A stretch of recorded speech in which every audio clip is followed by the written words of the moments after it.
and gentlemen, what is going on in Las Vegas and why is Davante Adams upset? Are the Tennessee Titans actually about to sell the house? Did the Chargers hire a paid actress to come in and make it look like people actually care about their team? Well, today we're going to talk about all that stuff plus much more. And if you stick around till the end of the video, you're going to hear a short review on every video game I have beaten in 2023, which is 16 of them. Couple of plugs before we start the video. Don't forget to use code WyattzWorld on G Fuel or Prize Picks. You can save yourself a discount on any G Fuel products or match up to $100 of your first deposit. Also, basketball fans, make sure to sign up by tip-off if you're gonna play so you can get the Steph Curry free square. That's a guaranteed dub. But that's all I got for now. Let's get into talking about what's going on in the world of sports.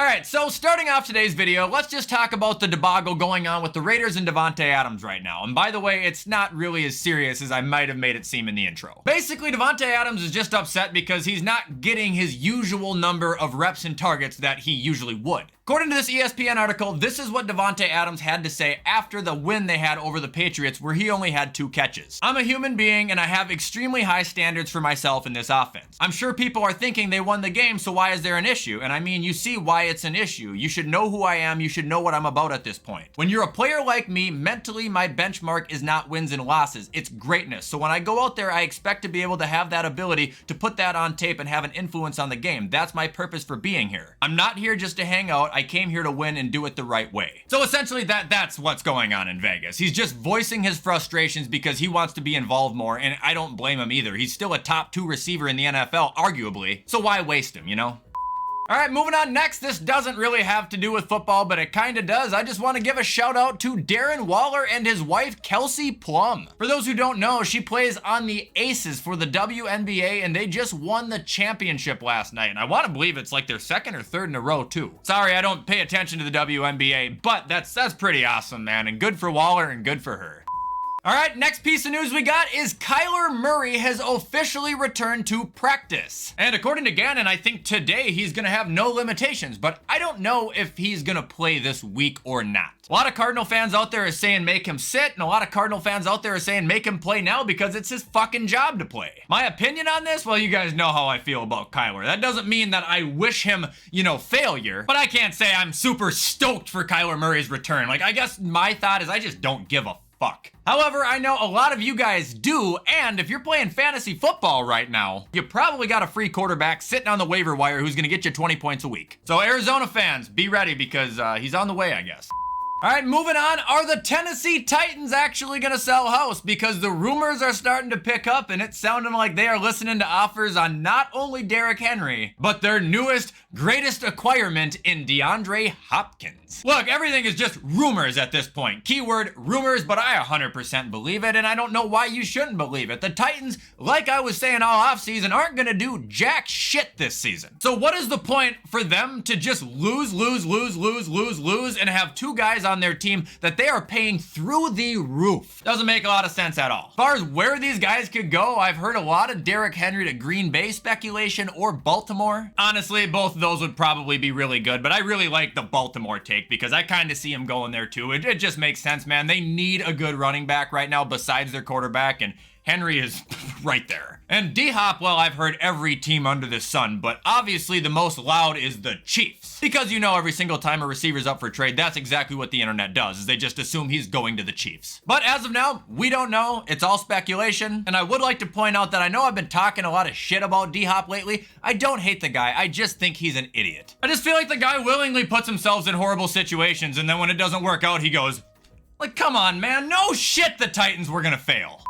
Alright, moving on to the next piece of news. This will be a quick one, but Roger Goodell signed a 3-year extension as the NFL commissioner, bringing him into 2027. Now, it should be noted this is likely to be his final contract, considering he is at the same age now that the last 2 commissioners retired at. But he is going to be here for a little bit yet, and I do want to say that at the end of the day, as much as we boo him, as much as we hate him, he really isn't that bad. He does some shady shit. But as far as making the game entertaining and trying to give the fans what they want to see, he's pretty adamant about doing it. He ain't as good of a commissioner as Adam Silver, but he is way better than Robert Manfred. Personal take on that one, but yeah, we got Goodell for 3 more years. All right, moving on now, we're going to talk about the Chargers superfan Marianne Doe and whether I believe she is a real fan or a paid actress. Now, I understand this could be sensitive, so I'm going to do my best to desensitize the situation right now. Number one, this has nothing to do with her being a woman. I think women in sports is great and there needs to be more of it. It adds equality. Two, this has nothing to do with her potentially supporting two sports teams. Guys, I'm the last person to give a fuck about that. And three, it has nothing to do with her race, so please don't make it about it. But like I said, I'm just giving my thoughts real quick whether I believe she's a real fan or whether I don't. And I don't. I don't believe her because one, if she is a diehard fan and a season ticket holder, surely she's been acting like this at every single Chargers home game. So why does it take until now to pick her up? You would notice that. Every other sports stadium points out their crazy fan, but the Chargers didn't notice her until now? And two, it's the interview she had with Pat McAfee the next morning. The off the top of her head, unscripted, unrehearsed interview that was in a room that looks like it was set up by Hollywood directors themselves.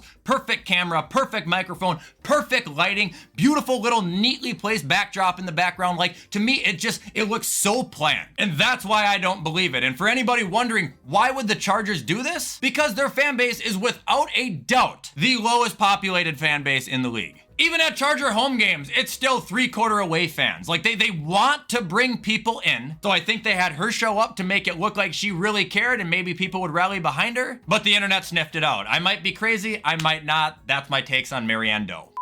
All right, now we got one more piece of news before I get on to my video game reviews of 2023, and that is I am not making a video tomorrow. I just like to let you guys know that because I don't want to keep people waiting for something that's not coming. If you guys want to know why I'm not making a video, well, for one, I'm taking a mental health day, and for two, I want to play Spider-Man 2, motherfucker. I've been waiting on that game for a long time. And Mario Wonder. Also, I know people have been asking on Twitter and stuff, and I just want to address this right now. No, I'm not going to play Spider-Man on Twitch or make a video on it. It's just going to be a personal game. Reasons behind that, because I know they're going to get asked. One, if I try and stream it, it's just going to be kids getting bored because I'm not constantly raging at something. So they're going to complain. And for two, if I make a video, then people are going to expect a series, and we all know how Wyatt and series work out because they don't. For anybody wondering where the Madden series is, I'm going to tell you right now, it probably is never going to come back. I hate that game. I'm so sick of it. It's the same thing as the last 3 years. Anyway, let's review some video games.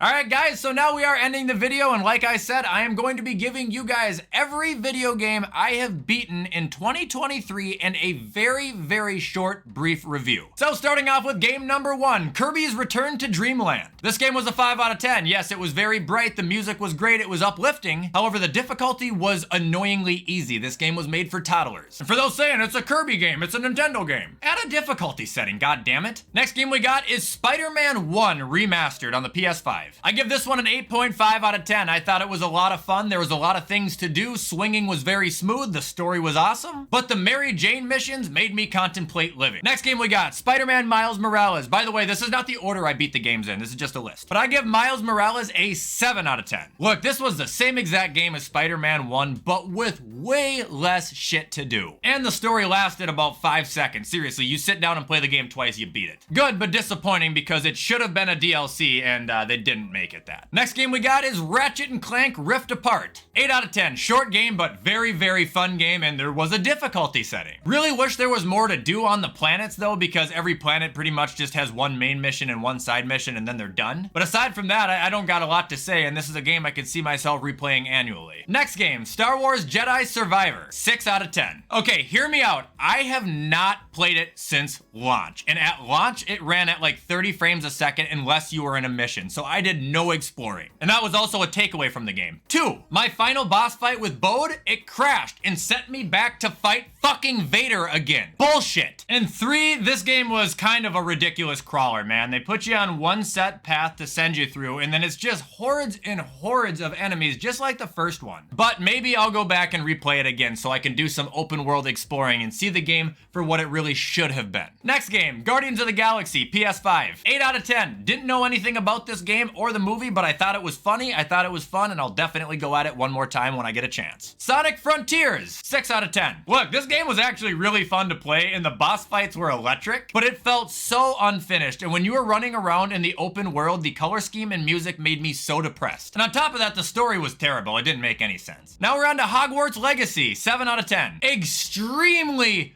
fun game to play. Oh man, is it fun. But oh man, is the story dog shit. Zelda Breath of the Wild, 9 out of 10. Look, you either like this game or you don't. I loved it. Now we got Zelda Tears of the Kingdom. This was a 10 out of 10. Better than Breath of the Wild on every aspect. They added a bunch of tools to make traveling a lot easier. And when it comes to puzzles and enemies and weapons, there's just more than there's ever been. Red Dead Redemption 2, 6 out of 10. Story, characters, awesome. Gameplay, boring as fucking hell. Ride around on a horse, follow people and fetch things for 50 hours. It's a second full-time job that just doesn't want to fucking end. Most overrated game in history. Grand Theft Auto 5. I'm currently playing through this right now as I wait for Spider-Man 2. I've already played this game, but this game's a 9 out of 10. Hilarious characters. Story is awesome. The gameplay, especially on the remastered version, is pretty smooth now. But like any other masterpiece, this game has missions that make me want to take a cinder block and smash it against my head until I lose consciousness.